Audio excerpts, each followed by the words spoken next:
Bonjour à tous et merci d'être des nôtres ce matin pour que nous prenions ensemble les principales unes en kiosque au Cameroun. Et nous commençons ce jour avec le quotidien bleu d'Aman Mana qui parle de la rétrogradation de la KSA et nous fait savoir que c'est Gilbert Kagé qui crie au complot. Le président de cette académie de football révèle avoir introduit 54 demandes de licence. 5 mois avant le coup d'envoi, seulement 11 licences ont été attribuées. Il dit n'avoir pas été notifié officiellement. L'information est à retrouver à la page 9 du quotidien bleu Le Jour. En petite une, on parle de développement. Le C2D dévoile ses infrastructures dans le littoral et puis Fenasco Ligue B, l'Ouest remporte le trophée général. Le quotidien Mutation pour sa part s'intéresse à la caisse de dépôt et consignation et nous présente la question de fond. Le directeur général de la SEDEC somme une dizaine d'établissements de crédit n'ayant pas encore transféré les fonds et valeurs dévolues à cette structure à le faire sans délai. Richard Evina Obam n'exclut pas de recourir à des recouvrements forcés. C'est à retrouver ce matin des pages 6 à 7. Avec le messager ce matin, on parle de la coopération entre le GCAM et Air France Cameroun. C'est l'indignation patronale qui nous accueille ce matin à la page de présentation. Célestin Tawamba dénonce auprès du directeur d'Air France Cameroun les conditions déplorables de vol, la vétusté des avions, le coût anarchique des billets et puis l'insécurité des passagers et bien d'autres. Toutes ces informations sont à retrouver ce matin en parcourant la page 4.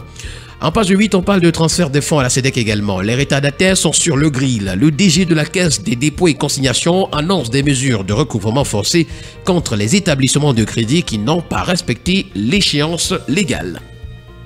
C'est la santé qui intéresse ce matin le quotidien Vert Émergence. Le quotidien parle de paludisme et nous fait savoir que c'est 3 millions de cas chaque année au Cameroun. Cela représente 40% des hospitalisations. L'information est à retrouver en page 3. Dans le Grand Nord, c'est 150 milliards de francs CFA de financement des projets verts. Et puis enseignement supérieur, les diplômes délivrés en hausse de plus de 15,6% en 3 ans. Le tri-hebdomadaire L'œil du Sahel de Guiba et Gatama, pour sa part, nous amène dans la partie septentrionale du Cameroun, notamment dans la ville de Marois, où 5 morts ont été enregistrés par noyade en seulement 48 heures. L'information fait la grande une ce matin. À Garoua, c'est 15 jeunes sortis du chômage grâce au Siagro. À Tokombéré, une foire sémencière pour renforcer la sécurité alimentaire nous est présentée. Le tri-hebdomadaire La Voix des Jeunes ce matin parle d'un jeune. Lui, c'est Bruno Bidian qui sera bientôt libre s'agissant du tribunal militaire. En attendant le délibéré le 11 juillet prochain, le ministère public requiert un emprisonnement ferme de 6 mois au directeur des médias du groupe Anecdote dans l'affaire controversée de propagation de fausses nouvelles. C'est à retrouver en page 3.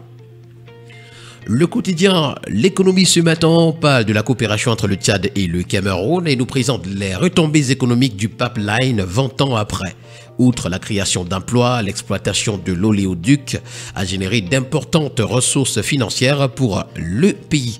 C'est à retrouver ce matin à la page 3. Finance également, la BIA renoue avec l'injection des liquidités dans les banques. Le quotidien Informatant revient sur les Fenasco Ligue B et nous parle de l'apothéose à Bafoussam avec un succès total. La région de l'Ouest termine en tête avec 15 médailles, dont 15 en or, 11 en argent et 9 en bronze. Accompagné du CETAT Viviane Acherekilo, représentant du Minedu, le MINCEP, professeur Narcisse Molekombi a présidé, c'était hier 13 juin, la clôture des finales nationales. Comme aux éditions précédentes, le professeur Laurent Sège Etundingwa a mis les petits plats dans les grands pour que les jeux se déroulent dans la ferveur et l'harmonie. Rendez-vous l'an prochain à Limbé, région du Sud-Ouest, pour la 18e édition. C'est le cacao et le café qui intéressent ce matin le tri-hebdomadaire La Météo. Baga Tangada plaide pour une juste rémunération des producteurs. Nous renseigne ce matin en grande une le tri-hebdomadaire. L'information complète est à retrouver en parcourant la page 3. L'affaire Glencore est déposée ce matin à la page de présentation du quotidien d'information républicaine. Ça, c'est le drapeau. Recours du Cameroun à la justice britannique. Voilà le titre que nous présente le journal. Le Cameroun franchit une nouvelle étape dans l'affaire Glencore en saisissant la justice britannique.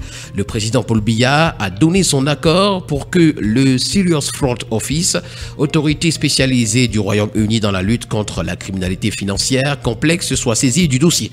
Une démarche qui vise à faire toute la lumière sur cette affaire et à préserver la réputation du Royaume-Uni en tant que place financière sûre. Lutte anti-paludique également ce matin, le Cameroun salué pour son introduction réussie du vaccin. C'est à retrouver en page 2. Le quotidien L'Info à chaud pour sa part donne la parole à Samuel Etofi. Élection présidentielle au Cameroun, pourquoi je ne suis pas candidat? C'est à retrouver à la page 9.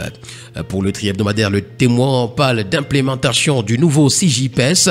Joseph Lay évalue le projet. C'est à retrouver ce matin à la grande une du journal. Et puis en petite une, on parle du projet d'appui à la gouvernance financière. C'est parti pour la 3e phase. La voix du consommateur est également un kiosque ce matin. Et s'agissant de ravage des whisky en sachet, nous fait savoir que la société civile interpelle le Mincommerce. Dans une lettre datée du 12 juin 2024, l'ONG Solidarité Familiale vient de saisir le ministre Baga Tangana pour lui faire part de la nocivité des alcools en sachet qui déciment la jeunesse camerounaise. Cette organisation de la société civile demande l'interdiction de la commercialisation du whisky en sachet. C'est à retrouver ce matin en page 3.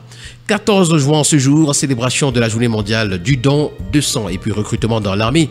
Pourquoi autant de faux diplômes? C'est une interrogation. Nous poursuivons cette revue de la presse avec le quotidien de la santé Éco-Santé, drépanocytose de l'adulte. La Société camerounaise de biologie clinique édifie le public sur les innovations et la prise en charge.